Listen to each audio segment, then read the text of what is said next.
Hello everyone, welcome to Y academy. जैसे कि आपको पता है हम वर्क पावर एनर्जी डिस्कस कर रहे थे, तो पहला लेक्चर हमारा हो चुका है। सेकेंड लेक्चर लेके आया हूँ आपके लिए, उसमें भी बहुत सारे क्वेश्चंस हैं और क्वेश्चन के थ्रू हम देखेंगे कंसेप्ट को। तो पहले क्वेश्चन पे चलते हैं। A block of 20 kg mass is pulled up a slope by applying a force equal to its weight parallel to the slope. If the slope makes an angle of 30 degree with the horizontal, calculate the work done in pulling the load up a distance of 3 meter. What is the increase in potential energy of the blocks? Assume that the force of friction is 0. Take acceleration due to gravity is equal to 10. तो एक inclined plane है। यहाँ पे मैं आपको बता देता हूँ क्या है क्वेश्चन में। एक इंक्लाइंड प्लेन है जो हॉरिजॉन्टल के साथ 30 डिग्री एंगल बना रहा है, ठीक है। और नीचे एक ब्लॉक पड़ा है जिसका मास कितना है, 20 kg। तो हमें ब्लॉक को स्लाइड करते हुए ऊपर लेके जाना है, ठीक है। और हमें कितना फोर्स लगाना है, equal to its weight, weight के बराबर फोर्स लगाना है। इसका वेट कितना होगा, मास दे रखा है, वेट कैलकुलेट कर सकते हैं। वेट के बराबर फोर्स लगाना है और ऊपर लेके जाना है इंक्लाइन प्लेन के ऊपर। कितना डिस्टेंस लेके जाना है, 3 मीटर डिस्टेंस लेके जाना है। बोल रहा है कितना हम वर्क डन करेंगे, calculate the work done. Work done कितना करेंगे, और बोल रहा है कि पोटेंशियल एनर्जी में कितना इंक्रीज होगा। चलते हैं सेकंड पेज पे। सेकंड पेज पे हम करेंगे, ठीक है। तो जो भी डेटा दे रखा था उसको मैंने याद रख लिया है। तो क्या है, यहाँ पे एक इंक्लाइन प्लेन है ऐसे, ठीक है, जो कि हॉरिजॉन्टल एक्सिस के साथ 30 डिग्री एंगल कर रहा है। हॉरिजॉन्टल एक्सिस के साथ 30 डिग्री एंगल कर रहा है।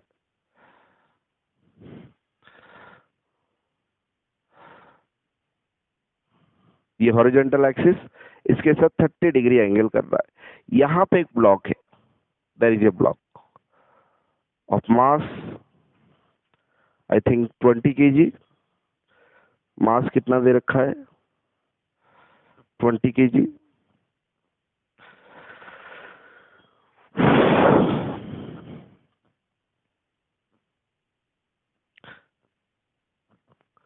मास 20 kg, okay. Angle 30 degree, 3 metre, okay. G is equal to 10। दोबारा करते हैं।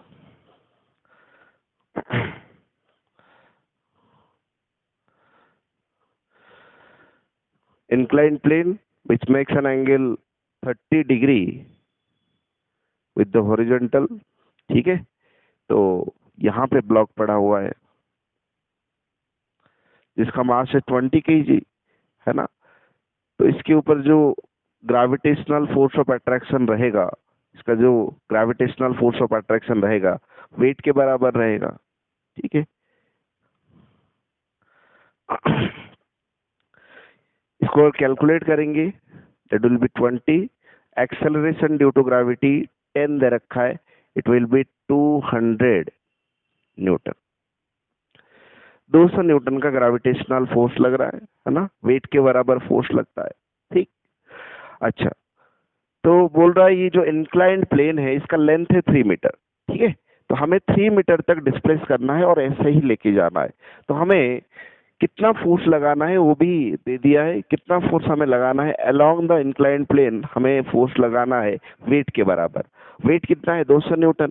हमें फोर्स कितना लगाना है, 200 न्यूटन के बराबर फोर्स लगाना है। डिस्प्लेसमेंट कितना करना है, यहां से लेके यहां तक हमें जाना है। और ये जो डिस्प्लेसमेंट है वो 3 मीटर का है। तो ये डिस्प्लेसमेंट हो गया। फोर्स है, डिस्प्लेसमेंट है, and you can see force and displacement both are in the same direction, then the angle between them will be 0 degree। तो जो वर्क डन होता है, वर्क डन होता है F S cos theta, F S cos theta. तो यहाँ पे आप देख सकते हो फोर्स है 200 newton, displacement 3 metre, cos theta. Cos theta, theta is the angle between force and displacement जो कि 0 डिग्री है। तो कॉस 0 डिग्री क्या हो जाता है, 1 हो जाता है, ठीक है। कॉस 0 डिग्री अगर 1 हो गया तो ये हो जाएगा 600। और वर्क डन का यूनिट क्या होता है, जूल होता है। तो इतना वर्क डन करना पड़ेगा। पोटेंशियल एनर्जी, है ना, पोटेंशियल एनर्जी कितना इंक्रीज होगा। यहाँ पे जब था इसको हम ग्राउंड लेवल मान के चलेंगे तो यहाँ पे पोटेंशियल एनर्जी 0 था, ठीक है। और जैसे ही यहाँ पे आ गया तो इसका हाइट क्या हो गया अकॉर्डिंग टू द ग्राउंड, इसका हाइट ये हो गया। क्या हम ये वाला हाइट कैलकुलेट कर सकते हैं? अगर ये वाला लेंथ आपको पता है, ये वाला हाइट आप इजीली कैलकुलेट कर सकते हो बाय यूजिंग ट्रिग्नोमेट्री, है ना। तो ये जो राइट एंगल ट्रायंगल आपको दिख रहा है, यहाँ से हमें क्या चाहिए, ये वाला हाइट चाहिए, ठीक। तो ये परपेंडिकुलर है और ये हाइपोटेन्यूज है।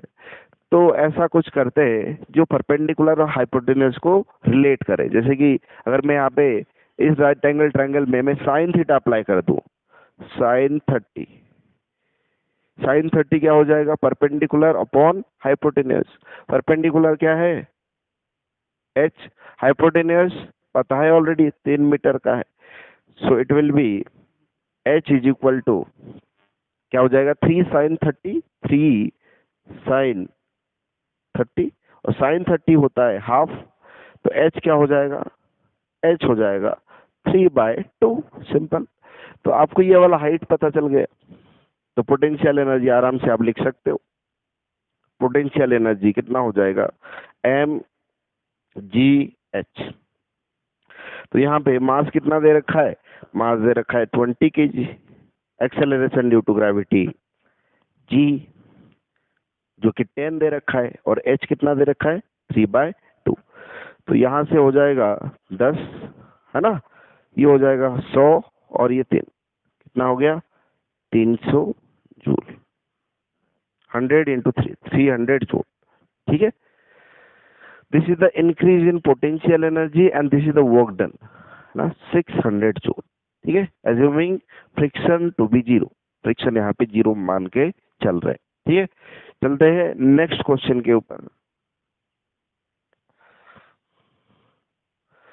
नेक्स्ट क्वेश्चन देखिए, calculate the power developed by 110 kg man climbing of a vertical stair way at the rate of 2 metre per second.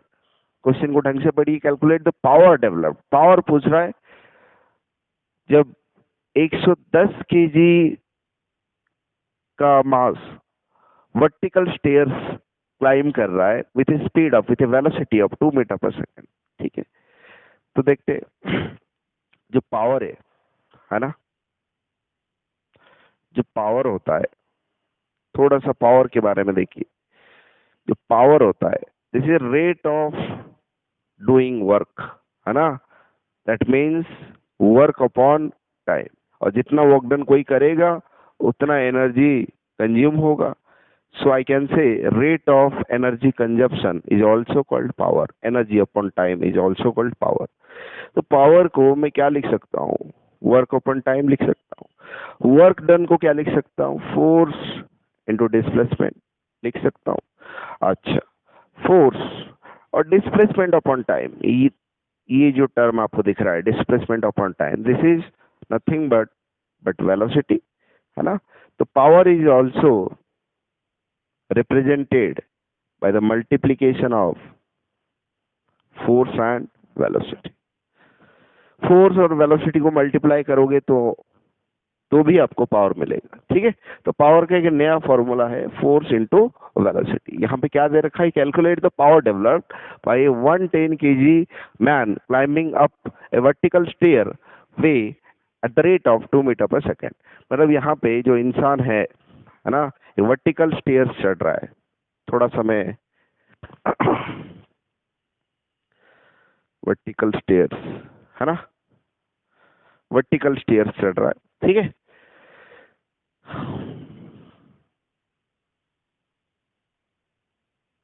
ठीक है, इसका मास कितना है 110 kg।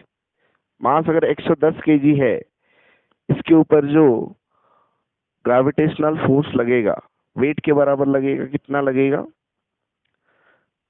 mg, है ना, 110 into acceleration due to gravity को अगर 10 लेके चलते हैं, इट विल बी 1100 न्यूटन। और इसको वर्टिकली मूव करना है with a velocity of 2 metre per second, है ना।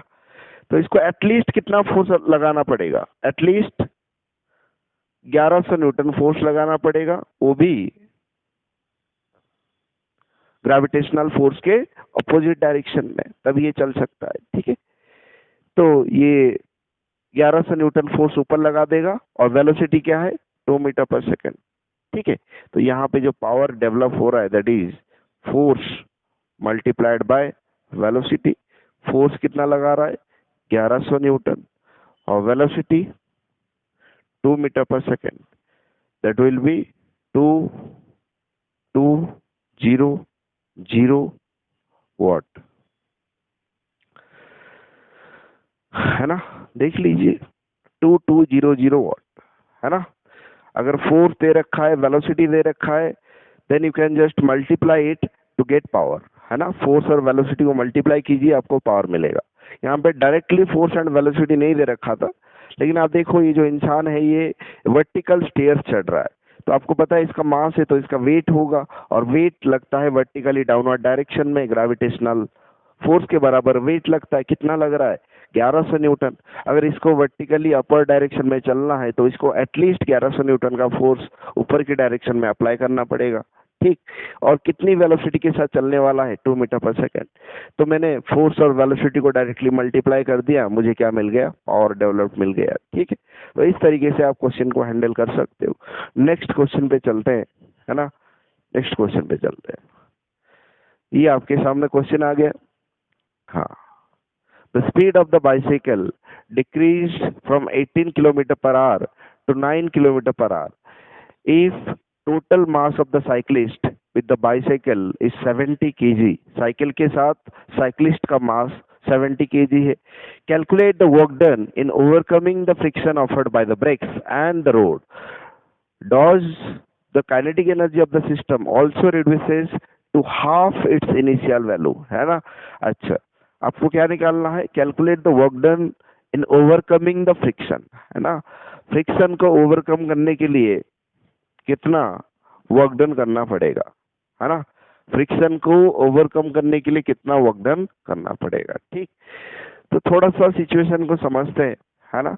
बाइसाइकिल का इनिशियल स्पीड या इनिशियल वेलोसिटी क्या था, अगर मैं आपको पूछूंगा तो आप क्या बताओगे। इनिशियल वेलोसिटी आपको दिख रहा है यहाँ पे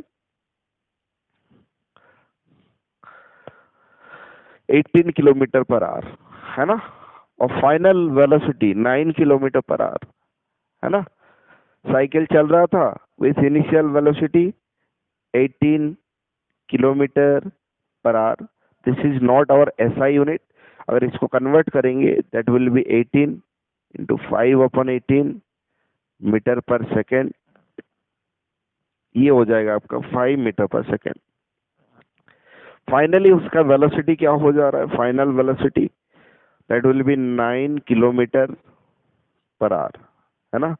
तो इसको अगर थोड़ा सा कन्वर्ट करेंगे in metre per second, 9 into 5/18 that will be 2.5 metre per second. Okay, so this is your final velocity. ठीक, अच्छा ऐसा क्यों हो रहा है, आप खुद ही सोचिए। बाइसाइकिल चल रहा था विथ 18 किलोमीटर पर आवर और इसका वेलोसिटी सीधा आधा हो जा रहा है ना। तो कैसे हो रहा होगा, आप खुद सोचिए। ये बाइसाइकिल है ना, ये चल रहा था 18 kilometre per our, 18 kilometre per our में चल रहा था, kmph। और कुछ समय बाद इसका वेलोसिटी क्या हो जा रहा है, डायरेक्ट आधा हो जा रहा है, 9 किलोमीटर पर आवर। तो वो क्या रहा होगा, कोई रेजिस्टिंग फोर्स लग रहा होगा, रिटार्डिंग फोर्स लग रहा होगा, जो कि वेलोसिटी को डिक्रीज करा रहा है ना, वेलोसिटी को कम करवा रहा है। तो ये रिटार्डिंग फोर्स अपोजिट डायरेक्शन में लग रहा होगा, तभी तो उसका वेलोसिटी कम हो रहा है, मोशन के अपोजिट डायरेक्शन में लग रहा होगा।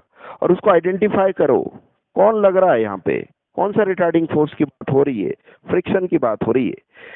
ये रिटार्डिंग फोर्स वेलोसिटी को कम करते करते 9 किलोमीटर पर आवर में पहुंचा रहा है। तो यहाँ पे फोर्स लग रहा है फ्रिक्शन, है ना, फोर्स लग रहा है, डिस्प्लेसमेंट हो रहा है, तो वर्क डन हो रहा है। देखो फोर्स इधर लग रहा है और डिस्प्लेसमेंट इधर हो रहा है, दोनों के बीच में एंगल 180 डिग्री का बन रहा है, तो जो फ्रिक्शन जो वर्क डन कर रहा है that will B negative work done, है ना। कितना वर्क डन कर रहा है, नेगेटिव वर्क डन कर रहा है। अगर हमें फ्रिक्शन को ओवरकम करना है तो हमें फ्रिक्शन के बराबर वर्क डन करना पड़ेगा, है ना। तो पहले हम क्या निकाल लेंगे कि फ्रिक्शन कितना वर्क डन कर रहा है, फ्रिक्शन कितना वर्क डन कर रहा है, और जितना फ्रिक्शन वर्क डन कर रहा होगा हम उसके बराबर वर्क डन कर लेंगे, अपोजिट डायरेक्शन में हम फ्रिक्शन को ओवरकम कर लेंगे, है ना। तो हम देखते हैं फ्रिक्शन कितना वर्क डन करता है। ठीक, चलो कैसे देखेंगे, यहाँ पे आपको थोड़ा सा वर्क एनर्जी थ्योरम के बारे में पता होनी चाहिए। ठीक, वर्क एनर्जी थ्योरम क्या है, work energy theorem, work energy theorem, work energy theorem. देखो वर्क एनर्जी थ्योरम बहुत सिंपल सा बात कहता है, अगर किसी ऑब्जेक्ट का काइनेटिक एनर्जी में चेंज आता है, अच्छा क्यों आएगा काइनेटिक एनर्जी में चेंज, काइनेटिक एनर्जी का फॉर्मूला क्या है, हाफ एम वी स्क्वायर, जहाँ पे आपको मास देखने को मिलता है और वेलोसिटी देखने को मिलता है। मास कभी चेंज नहीं हो सकता, है ना, बहुत मतलब लिमिटेड केसेस में, जैसे कि रिलेटिविस्टिक कंडीशन में चेंज हो सकता है, लेकिन वो आपका स्कोप के बाहर है। ठीक, तो यहाँ पे क्या चेंज हो सकता है, वेलोसिटी चेंज हो सकता है ना। देखो यहाँ पे भी वेलोसिटी चेंज हो रहा है। अच्छा वेलोसिटी, किसी भी ऑब्जेक्ट का वेलोसिटी को चेंज करने के लिए क्या चाहिए, फोर्स चाहिए, फोर्स लगाना पड़ेगा, फोर्स लगाओगे तो डिस्प्लेसमेंट होगा, मतलब बेसिकली कर क्या रहे हो आप, वर्क डन कर रहे हो। ठीक, जब वर्क डन करोगे ऑब्जेक्ट के ऊपर तो उसका वेलोसिटी चेंज होते हुए काइनेटिक एनर्जी चेंज होगा। तो वर्क एनर्जी थ्योरम बहुत सिंपल सी बात बोलती है, अगर आप वर्क डन करते हो तो काइनेटिक एनर्जी में चेंज आता है, और कितना काइनेटिक एनर्जी में चेंज आएगा, जितना आप वर्क डन करोगे, है ना। Change in kinetic energy will be equal to work done, बहुत सिंपल सी बात है। Change in kinetic energy, change in kinetic energy will be equal to work done, ये बात। ठीक, अच्छा चेंज इन काइनेटिक एनर्जी कैसे निकालेंगे, final kinetic energy minus initial kinetic energy. अच्छा फाइनल काइनेटिक एनर्जी क्या हो जाएगा, half m v square, initial kinetic energy क्या हो जाएगा, हाफ एम, इनिशियल वेलोसिटी रखेंगे u square, it is equal to work done, है ना। तो यहाँ पे half m v square minus half m u square is equal to work done. ठीक है, अच्छा यहाँ पे जगह नहीं बचे, थोड़ा नेक्स्ट पेज पे चलते हैं, नेक्स्ट पेज पे मास कितना है, मास है 70 केजी। ठीक है, याद रख लो, मास है 70 केजी। हाँ, तो हमने क्या बोला, चेंज इन काइनेटिक एनर्जी,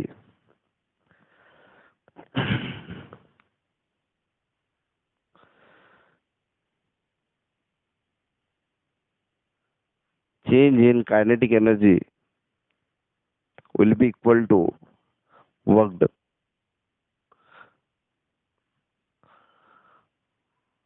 ठीक है, चेंज इन काइनेटिक एनर्जी कैसे निकालेंगे, final kinetic energy, final kinetic energy minus initial kinetic energy, that will be work done, है ना।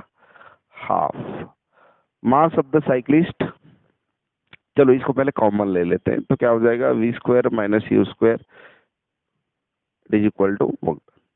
Half mass of the cyclist is 70 kg. ठीक, वी स्क्वायर, फाइनली वेलोसिटी क्या आया था 2.5, है ना। अच्छा 2.5 को मैं ऐसे लिख देता हूँ, 5/2 लिख देता हूँ, 5/2 का square minus u square, u कितना था, initial velocity 5 metre per second, है ना, तो 5 का स्क्वायर। ठीक, it is equal to work done. ठीक है ना, ये हो जाएगा 35 केजी और ये हो जाएगा 25 divided by 4 minus 25। Okay, this is equal to work done. तो यहाँ पे 35, ये हो जाएगा 100, है ना, 25 minus 100, 25 4 jar 100, 25 minus 100, it will be minus 75 divided by 4 ना, it is equal to work done. ठीक है, तो थोड़ा सा आपको कैलकुलेट करना पड़ेगा यहाँ पे, मैं कैलकुलेट कर लेता हूँ। 75 divided by 4, let me calculate.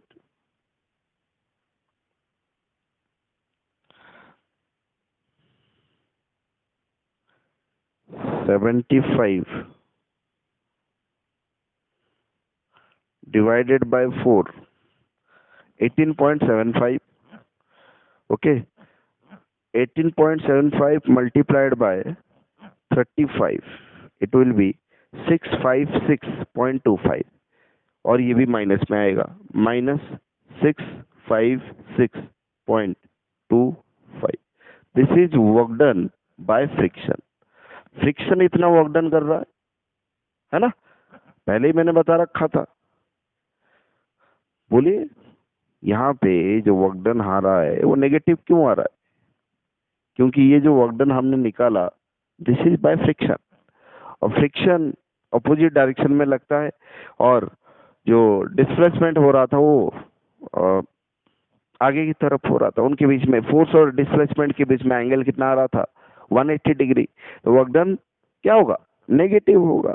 तो work done by friction generally negative होता है। ठीक है, यहाँ पे भी नेगेटिव आया, तो ये क्या है? Work done by friction. Question में आपको क्या पूछा गया था? Work done by the cyclist to overcome the friction. Friction को ओवरकम करने के लिए कितना वर्क डन करना पड़ेगा? जितना फ्रिक्शन कर रहा है उतना कर लो, है ना। Work done by the cyclist क्या हो जाएगा? प्लस 656.25, इतना वर्क डन करना पड़ेगा। ठीक है, इतना वर्क डन करना पड़ेगा। ठीक है, और बोल रहा है कि काइनेटिक एनर्जी में कैसे चेंज होगा अगर वेलोसिटी हाफ हो गया। पहले वेलोसिटी था 5 मीटर पर सेकंड, फिर वेलोसिटी हो गया 5/2 मीटर पर सेकंड, मतलब वेलोसिटी हाफ हो गया, तो क्या काइनेटिक एनर्जी भी हाफ हो जाएगा? बिल्कुल नहीं।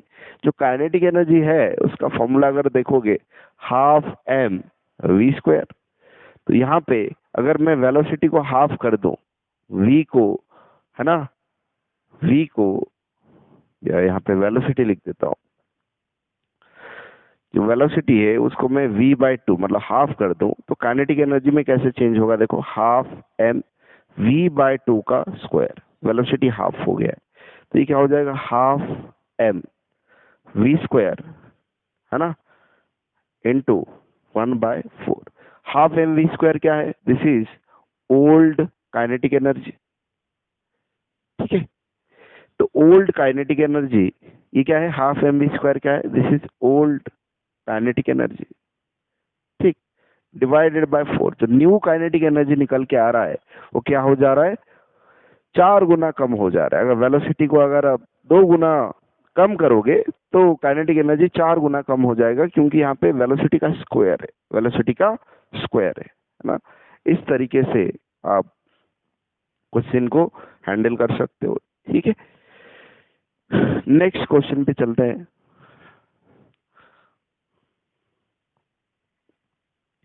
देखो, नेक्स्ट क्वेश्चन आपके स्क्रीन पे आ गया। Block of mass 5 kg slides down an inclined plane of inclination 30 degree and angle and length 10 meter. Find the work done by the force of gravity in joules, है ना। You have to calculate the work done by the force of gravity. Okay, तो पहले आप question को समझिए। Block of mass 5 kg slides down an inclined plane of inclination 30 degree. पहले एक inclined plane draw करते हैं।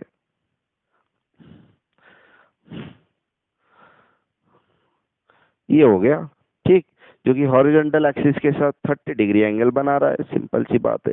ठीक, यहाँ पे एक ब्लॉक पड़ा हुआ है, ठीक है, जिसका मास है 5 kg। ओके, 5 kg का ब्लॉक। अच्छा, और ये इंक्लाइंड प्लेन का जो लेंथ है वो है 10 मीटर। तो ये ब्लॉक को कितना डिस्प्लेसमेंट करना पड़ेगा? 10 metre. Find the work done by the force of gravity. पहले बताओ फोर्स ऑफ ग्रेविटी कितना लग रहा है। अगर इसका मास m है तो इसके ऊपर फोर्स ऑफ ग्रेविटी कितना लगेगा, mg, है ना। अगर इसका मास 5 है तो इसके ऊपर फोर्स ऑफ ग्रेविटी कितना लगेगा, 5g। ओके, 5g, ठीक है। अच्छा, अगर मैं 5g को स्प्लिट करता हूँ, ठीक है, 5g को अगर मैं स्प्लिट करता हूँ, एक कंपोनेंट इधर आएगा और एक कंपोनेंट इधर आएगा, है ना। रेक्टेंगुलर कंपोनेंट्स में क्या करना पड़ता है, स्प्लिट करना पड़ता है ना। किसी भी वेक्टर को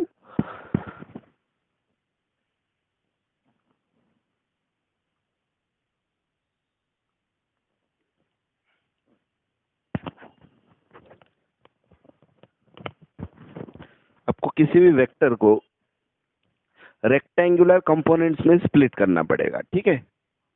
ऐसे मान सकते हो ये एक्स एक्स एक्सिस है और ये वाई एक्सिस है, और एक्स और वाई के अलोंग मैं 5g का कंपोनेंट देख रहा हूँ, है ना। अगर ये 30 है, मुझे बताइए, तो ये एंगल भी क्या हो जाएगा, 30 हो जाएगा। ये एंगल कितना हो जाएगा, 30। अगर ये 30 हो गया तो यहाँ पे जो 5g का कंपोनेंट आएगा वो कितना आएगा, 5g कॉस 30 डिग्री। और यहाँ पे जो कंपोनेंट आएगा वो क्या आ जाएगा, 5g साइन 30 डिग्री, ठीक है।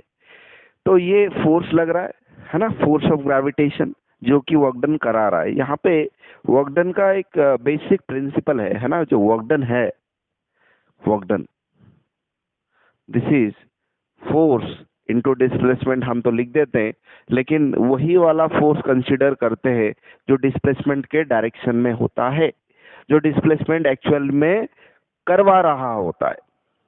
समझिए बात को, हम जो वर्क डन लिख देते हैं, work done is equal to force into displacement. तो हम किसी भी फोर्स को उठा के, जैसे कि यहाँ पे बोला है फोर्स ऑफ ग्रेविटी कितना वर्क डन कर रहा है, तो हम सीधा ऐसे नहीं कर सकते। फोर्स ऑफ ग्रेविटी 5g लग रहा है और डिस्प्लेसमेंट 10 मीटर हो रहा है, तो मैंने क्या कर दिया, 5g फोर्स लगा और डिस्प्लेसमेंट 10 मीटर हुआ, तो g को मैं 10 लेके अगर चलूंगा, 5 इंटू 10 इंटू 10, ये 100 इंटू 5, तो 500 जूल। ऐसा वर्क डन कैलकुलेट नहीं किया जा सकता, ये गलत तरीका है। तो वर्क डन क्या है, work done is force into displacement, जो ऑलरेडी आपको पता है, ठीक। लेकिन यहाँ पे फोर्स कौन सा हम कंसीडर करते हैं, which is in the direction of displacement. क्यों, क्योंकि जो फोर्स डिस्प्लेसमेंट के डायरेक्शन में होता है वही एक्चुअली डिस्प्लेसमेंट के लिए रेस्पॉन्सिबल होता है। बाकी जो फोर्स है, ये नीचे की तरफ जो कंपोनेंट लग रहा है फोर्स का, क्या ये डिस्प्लेसमेंट करवा रहा है, नहीं। डिस्प्लेसमेंट के, जो डिस्प्लेसमेंट यहाँ पे हो रहा है का कोई कंट्रीब्यूशन नहीं है। तो डिस्प्लेसमेंट कौन करवा रहा है, 5g साइन 30, 5g साइन 30। तो ये एक्चुअली डिस्प्लेसमेंट के लिए रेस्पॉन्सिबल है। तो यहाँ पे हम वही फोर्स लेते हैं जो डिस्प्लेसमेंट के डायरेक्शन में होता है, और जो फोर्स डिस्प्लेसमेंट के डायरेक्शन में होता है वो डिस्प्लेसमेंट के लिए रेस्पॉन्सिबल होता है, वही डिस्प्लेसमेंट करवाता है, करता है ना। तो ऐसा कोई भी फोर्स उठा के नहीं रख सकते जो डिस्प्लेसमेंट नहीं करवाता होगा। तो हम वही फोर्स लिखेंगे which is responsible for displacement, जो डिस्प्लेसमेंट करवाता होगा, करता होगा, डिस्प्लेसमेंट के लिए रेस्पॉन्सिबल होगा, वही फोर्स उठा के लिखेंगे। मुझे बताइए यहाँ पे कौन सा फोर्स डिस्प्लेसमेंट करा रहा है, 5g साइन 30, 5g साइन 30, है ना, इनटू डिस्प्लेसमेंट कितना हो रहा है, 10 मीटर का। अच्छा, 5, है ना, जी, जी बताइए, जी अगर हम 9.8 लेके चलेंगे तो ये कितना हो जाएगा, साइन 30 क्या हो जाएगा, 1/2, और ये 10।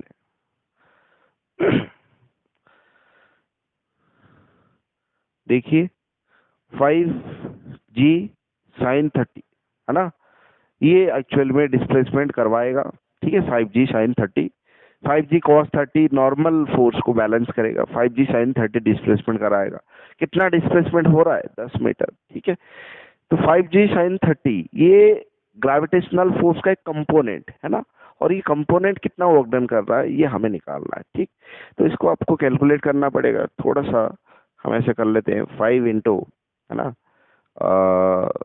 ये हो जाएगा 98, है ना, 5 इंटू 98 इंटू 1/2, ये अगर इसको आप देखोगे तो ये हो जाएगा 5 इंटू 4 और 9, 49 मल्टीप्लाइड बाय 5। 50 होता तो 250 होता, है ना। और ये 49 है तो ऑब्वियसली 245 होना चाहिए आंसर। ठीक, 245 जूल, है ना, 245 joule. Okay, this is the answer, 245। Okay, तो ये अच्छा क्वेश्चन था वर्क डन को समझने के लिए। ठीक, नेक्स्ट क्वेश्चन पे चलते हैं। नेक्स्ट क्वेश्चन भी बहुत अच्छा क्वेश्चन है। Bullet moving with a velocity of 300 meter per second is just able to penetrate a block of 2 centimetre thick. यहाँ पे 20 गलत लिख लिया है, ये एक्चुअल में 2 होगा, है ना।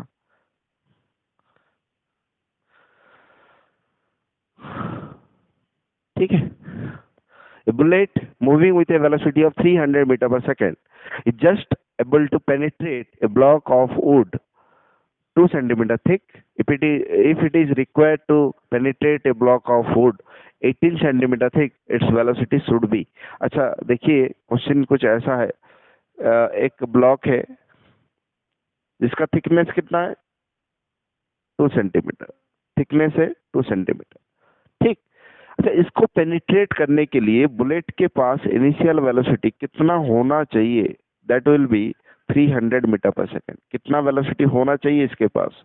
300, अरे 300 metre per second, metre per second.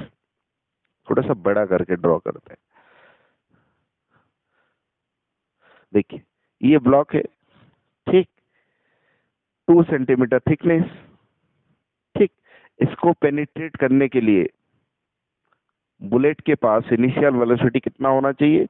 300 metre per second. ठीक, अच्छा कंप्लीटली पेनिट्रेट कर रहा है, ठीक है, able to penetrate a block of wood 2 centimetre thick, है ना, कंप्लीटली पेनिट्रेट कर रहा है, मतलब यहां तक आ जा रहा है। अच्छा इसको पेनिट्रेट कर रहा है, यहां पे आ गया ये। ठीक, अच्छा देखो जैसे जैसे ये मूव करेगा, पेनिट्रेट करने लगेगा, तो ये जो लकड़ी है इसके ऊपर फ्रिक्शनल फोर्स अप्लाई करेगा अपोजिट डायरेक्शन में, है ना। फ्रिक्शनल फोर्स अपोजिट डायरेक्शन में अप्लाई करेगा, और ये फ्रिक्शनल फोर्स क्या करेगा? वेलोसिटी को ग्रेजुअली डिक्रीज करेगा, करेगा करेगा करेगा, और फाइनली यहाँ पे जो वेलोसिटी होगा दैट विल बी 0। आपको ये फील आ रहा है? अगर वुडन ब्लॉक के अंदर बुलेट पेनिट्रेट कर रहा है, इनिशियली जितना वेलोसिटी होगा फाइनली वेलोसिटी 0 हो जाएगा। क्या हुआ है? जब बुलेट पेनिट्रेट कर रहा था, बुलेट के सरफेस और लकड़ी के सरफेस के बीच में एक फ्रिक्शनल फोर्स जनरेट हुआ, जो कि वेलोसिटी को ग्रेजुअली डिक्रीज किया।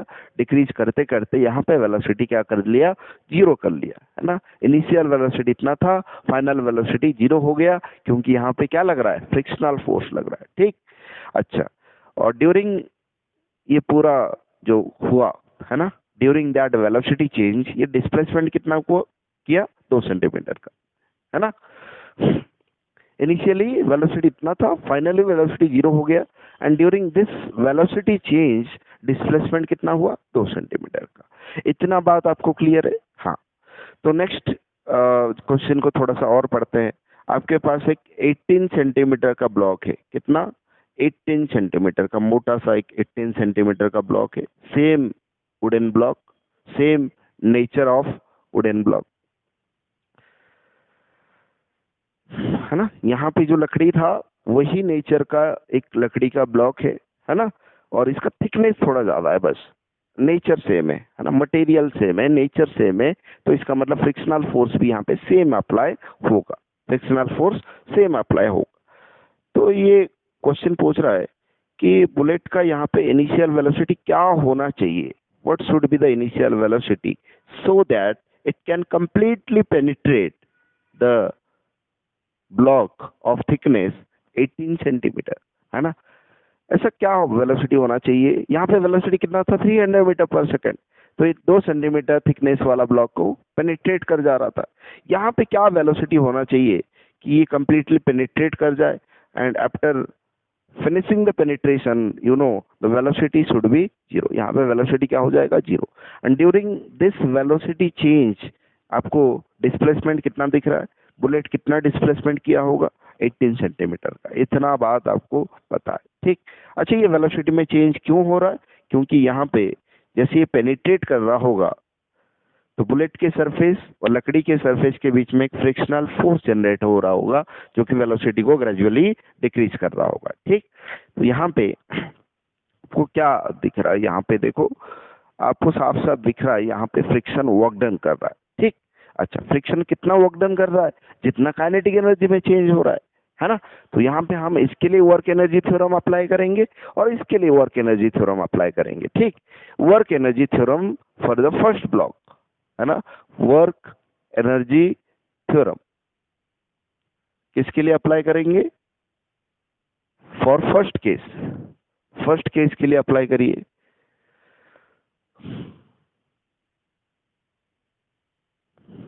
तो क्या हो जाएगा, वर्क एनर्जी थ्योरम क्या कहता है, change in kinetic energy will be equal to work done, है ना। चेंज इन काइनेटिक एनर्जी कैसे निकालते हैं, final kinetic energy minus initial kinetic energy, it will be equal to work done W, है ना। चलिए वैल्यू पुट करिए, half mass of the bullet given, no mass of the bullet नहीं दिया गया, ठीक। ये कैंसिल भी हो जाएगा बाद में। अच्छा, फाइनल वेलोसिटी जीरो होना चाहिए माइनस इनिशियल वेलोसिटी 300 का स्क्वायर। वर्क डन को मैं क्या लिख सकता हूँ, फोर्स इंटू डिस्प्लेसमेंट। यहाँ पे जो फ्रिक्शनल फोर्स लग रहा है F और डिस्प्लेसमेंट 2 सेंटीमीटर का हो रहा है, ठीक है। डिस्प्लेसमेंट हो रहा है यहाँ पे 2 सेंटीमीटर का, फ्रिक्शनल फोर्स और ये डिस्प्लेसमेंट हो रहा है, ठीक। यहाँ पे आप फोर्स इंटू डिस्प्लेसमेंट लिख सकते हो, है ना। तो इसको मैं क्या लिख सकता हूँ, Fs cos थीटा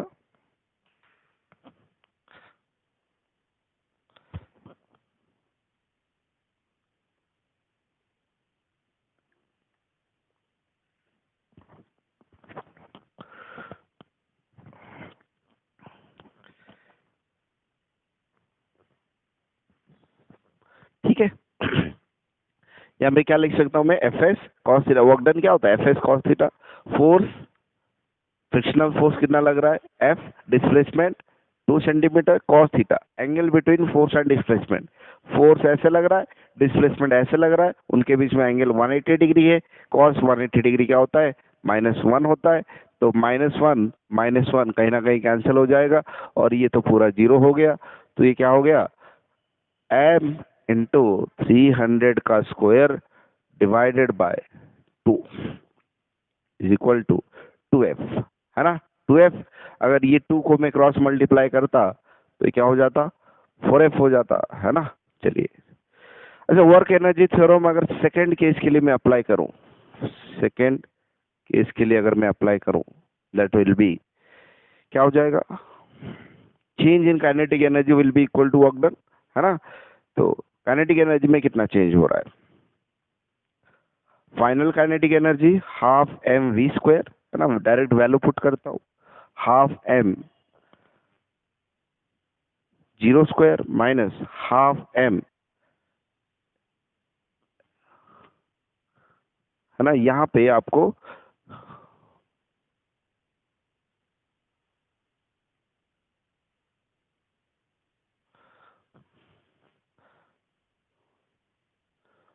ये जो इनिशियल वेलोसिटी है ये निकालना है, half m u square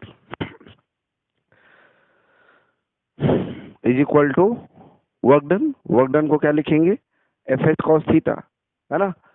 F S cos theta. Force कितना लग रहा है, वही सेम नेचर का मटेरियल है ना। सेम नेचर का मटेरियल है तो फोर्स मान के चलते हैं सेम लग रहा है। डिस्प्लेसमेंट कितना हो रहा है, 18 centimetre. The angle between force and displacement is 180 degree.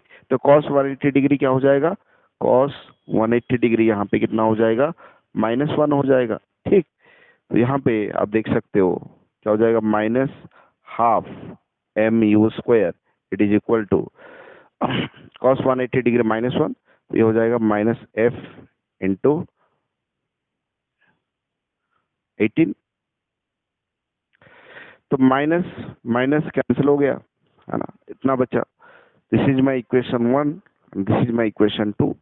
हम क्या करते हैं, इक्वेशन 1 को इक्वेशन 2 से डिवाइड कर देते हैं, है ना। डिवाइड करेंगे तो m/2 कैंसिल हो जाएगा, बचेगा क्या, 300 का square divided by u square it is equal to, इधर क्या बचेगा, f कैंसिल हो जाएगा, बचेगा क्या, 2/18। हमें निकालना क्या है, u स्क्वायर, मतलब u निकालना है। तो u क्या हो जाएगा, चलो देखो u क्या हो जाएगा। अगर यहाँ पे देखेंगे 300 का square, 300 into 300 multiplied by 18, cross multiply कर रहा हूँ, है ना, और 2u स्क्वायर इधर हो जाएगा, है ना, और 2 को इस तरफ लेके आओगे 2 डिवाइड हो जाएगा, ठीक। और इसको आप स्क्वायर रूट ले लो, u स्क्वायर है ना, स्क्वायर रूट ले लिया मैंने। तो अगर इसको हम कैलकुलेट करेंगे तो कितना आ रहा है, दिस विल बी 9, ठीक है। सो u इज इक्वल टू 300, 9 का स्क्वायर रूट कितना होगा, 3, that is 900 metre per second. तो इसका वेलोसिटी कितना होना चाहिए, 900 metre per second, so that it can penetrate a block of thickness 18 centimetre, है ना। 900 मीटर पर सेकेंड होना चाहिए उसका वेलोसिटी, ठीक है। तो ये एक बढ़िया क्वेश्चन था। यहाँ पे हम क्लास को खत्म करते हैं, है ना। फिर नेक्स्ट क्लास में कुछ नया कंसेप्ट के साथ मिलेंगे। Thank you.